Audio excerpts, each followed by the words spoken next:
Hello আমার প্রিয় শিক্ষার্থী বন্ধুরা, পরীক্ষার প্রস্তুতি চ্যানেলে তোমাদের স্বাগত। আশা করি তোমরা সবাই ভালো আছো। বন্ধুরা, আজকের আমি বিভিন্ন সাহিত্যিকদের বিখ্যাত উপন্যাস, তাদের ছদ্মনাম এবং তাদের বিভিন্ন নাটক বা উপাধি নিয়ে আমি আলোচনা করব। তোমরা যারা ডব্লিউবি গ্রাম পঞ্চায়েত পরীক্ষাকে টার্গেট করেছো, তোমাদের জন্য আজকের ভিডিওটি খুবই গুরুত্বপূর্ণ হতে চলেছে। কারণ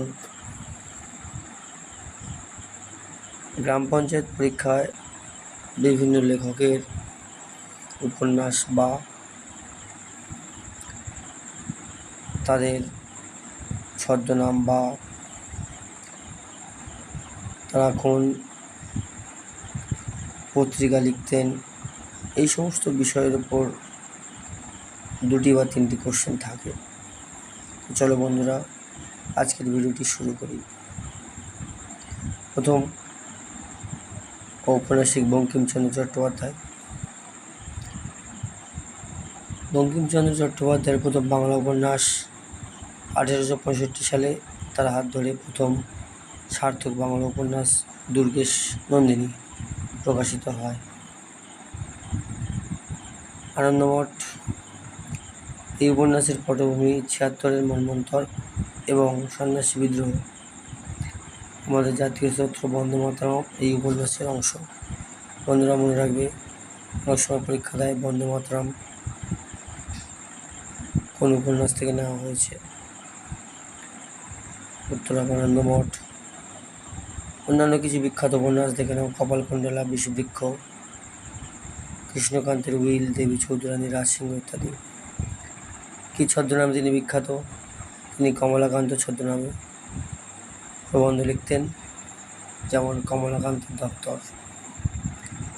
পরবর্তী বিশ্বকবি রবীন্দ্রনাথ ঠাকুর। তিনি কত সালে নোবেল জয় করেছিলেন? 1913 সালে গীতাঞ্জলি কাব্যগ্রন্থের জন্য।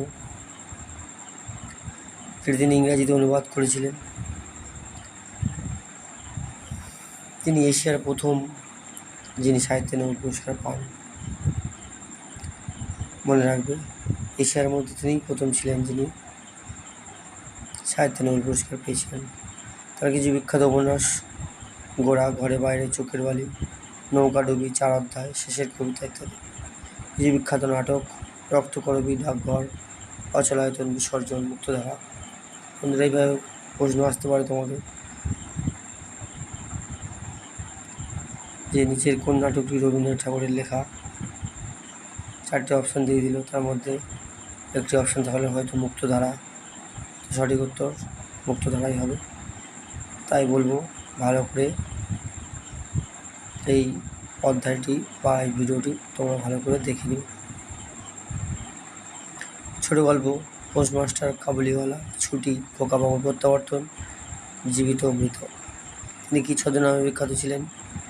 তিনি ভানুসিংহ ঠাকুর ছদ্মনামে বিখ্যাত ছিলেন এবং ভানুসিংহ ঠাকুরের পদাবলী রচনা করেন। পরবর্তী সাহিত্যিক শরৎচন্দ্র চট্টোপাধ্যায়।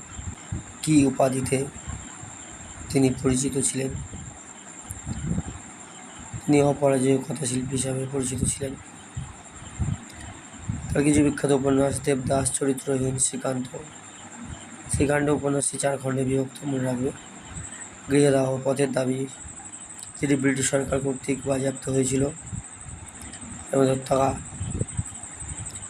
বিখ্যাত কিছু ছোট গল্প: মহেশ, অভাগের স্বর্গ, লাড্ডু, বিন্দুর ছেলে প্রভৃতি। তিনি কি ছদ্মনামে বিখ্যাত ছিলেন?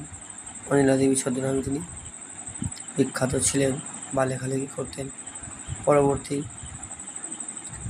সাহিত্যিক ও কবি বিদ্রোহী কবি কাজী নজরুল ইসলাম। তিনি বিদ্রোহী কবি নামে পরিচিত ছিলেন। কিছু বিখ্যাত কাব্যগ্রন্থ: অগ্নিবীণা। অগ্নিবীণা তার প্রথম কাব্যগ্রন্থ। তার প্রথম কবিতা হলো প্রলয়োল্লাস এবং বিখ্যাত কবিতা বিদ্রোহী। বিষের বাঁশি, ভাঙার গান, ছায়ানট, সর্বহারা ইত্যাদি। উপন্যাস ও গল্প: বাঁধনহারা, পত্রোপন্যাস, মৃত্যু ক্ষুধা, ব্যাখ্যার দান। গল্পগ্রন্থ: তিনি লাঙল ও ধূমকেতু নামে দুটি পত্রিকা সম্পাদনা করতেন। পরবর্তী সাহিত্যিক ও কবি: মাইকেল মধুসূদন দত্ত। প্রথম বাংলা সার্থক নাটক: 1859 সালে তিনি শর্মিষ্ঠা নাটক রচনা করেন। তার প্রথম বাংলা সার্থক নাটক শর্মিষ্ঠা, যেটি 1859 সালে রচিত হয়েছিল। মহাকাব্য: বাংলা সাহিত্যের প্রথম সার্থক মহাকাব্য মেঘনাদ বধ কাব্য, যেটি 1861 সালে তাঁরই সৃষ্টি। অমৃতাক্ষর ছন্দ ও সনেট: বাংলায় প্রথম অমৃতাক্ষর ছন্দ এবং সনেট প্রবর্তন করেন তিনি। প্রহসন: একেই কি বলে সভ্যতা এবং বুড়ো শালিকের ঘাড়েরও প্রভৃতি প্রহসন তিনি রচনা করেছিলেন। পরবর্তী সাহিত্যিক: ঈশ্বরচন্দ্র বিদ্যাসাগর। উপাধি: বাংলা গদ্যের জনক বলা হয় ঈশ্বরচন্দ্র বিদ্যাসাগরকে। 1847 সালে তাঁর রচিত বেতাল পঞ্চবিংশতি প্রকাশের মাধ্যমে বাংলা গদ্য প্রথম জ্যোতিচিহ্নের সফল ব্যবহার হয়। মনে রাখবে বন্ধুরা, বাংলা গদ্যের প্রথম জ্যোতিচিহ্ন ব্যবহার হয়েছিল বেতাল পঞ্চবিংশতি রচনার মধ্যে দিয়ে। শিক্ষামূলক বই: বর্ণপরিচয়, প্রথম ও দ্বিতীয় ভাগ, বোধোদয়, কথামালা ইত্যাদি। অনুবাদ ও অন্যান্য কাব্যগ্রন্থ: শকুন্তলা, সীতার বনবাস, ভ্রান্তিবিলাস, শেক্সপিয়ারের কমেডি অফ এরর্সের অনুবাদ। তারাশঙ্কর বন্দ্যোপাধ্যায় জ্ঞানপীঠ পুরস্কার প্রাপক। গণদেবতা উপন্যাসের জন্য তিনি রাঢ় বাংলা জীবন চরিত্র ফুটিয়ে তুলে জ্ঞানপীঠ পুরস্কার লাভ করেছিলেন।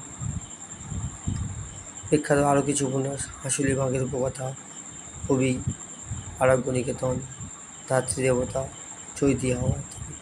বিখ্যাত কিছু গল্প: জলসাঘর, ডাইনি, তারিণী মাঝি ইত্যাদি। পরবর্তী সাহিত্যিক: বিভূতিভূষণ বন্দ্যোপাধ্যায়। কালাজয়ী সৃষ্টি, পথের পাঁচালী এবং তার সিকুয়েল অপরাজিত তার অবিস্মরণীয় উপন্যাস, যার উপর ভিত্তি করে সত্যজিৎ রায় চলচ্চিত্র নির্মাণ করেছিলেন। আরণ্যক, বিহারের জঙ্গল জীবনের পটভূমিতে লেখা তার এই অপূর্ব সৃষ্টি। অন্যান্য কিছু উপন্যাস: ইছামতি, এর জন্য রবীন্দ্র পুরস্কার পেয়েছিলেন। আদর্শ, হিন্দি হোটেল, চাঁদের পাহাড় বিখ্যাত কিশোর অ্যাডভেঞ্চার উপন্যাস। মানিক বন্দ্যোপাধ্যায় কিছু বিখ্যাত উপন্যাস: পদ্মা নদীর মাঝি, যার জেলে জীবনের বাস্তব চিত্র ফুটে উঠেছে। পুতুল নাচের ইতিকথা, তার প্রথম উপন্যাস ছিল দেবরাত্রির কাব্য। বিখ্যাত কিছু গল্প: প্রাগৈতিহাসিক, কে বাঁচায় কে বাঁচে, ছোট বকুলপুরের যাত্রী ইত্যাদি। এবং সবশেষ জীবনানন্দ দাশ সম্পর্কে কিছু কথা বলবো। তাকে রূপসী বাংলার কবি বলা হয় বা তিমির মনোনয়নের কবি বলা হয়। বিখ্যাত কিছু কাব্যগ্রন্থ: ঝরা পালক প্রথম কাব্য তার, ধূসর পাণ্ডুলিপি, বনলতা সেন, মহাপৃথিবী, রূপসী বাংলা ইত্যাদি। বন্ধুরা, যদি তোমাদের ভিডিওটি ভালো লেগে থাকে একটি লাইক করে বন্ধুদেরকে শেয়ার করে দিও এবং পরবর্তীকালে এমন ভিডিও পেতে যদি চাও তাহলে কমেন্ট বক্সে জানিয়ে দিও। বন্ধুরা, আমি ভিডিও বানাই, যেটুকু তোমাদের দরকার সেটুকুই বলি, কোনো বাড়তি কথা আমি বলতে চাই না। তাই বলবো, যারা নতুন এসেছো তারা চ্যানেলটিকে সাবস্ক্রাইব করে পাশে থাকা বেল আইকনটি প্রেস করো, অল করে রেখো, যাতে পরবর্তীকালে এমন কিছু গুরুত্বপূর্ণ ভিডিও সবার আগে তোমাদের কাছে পৌঁছে যায়। ধন্যবাদ।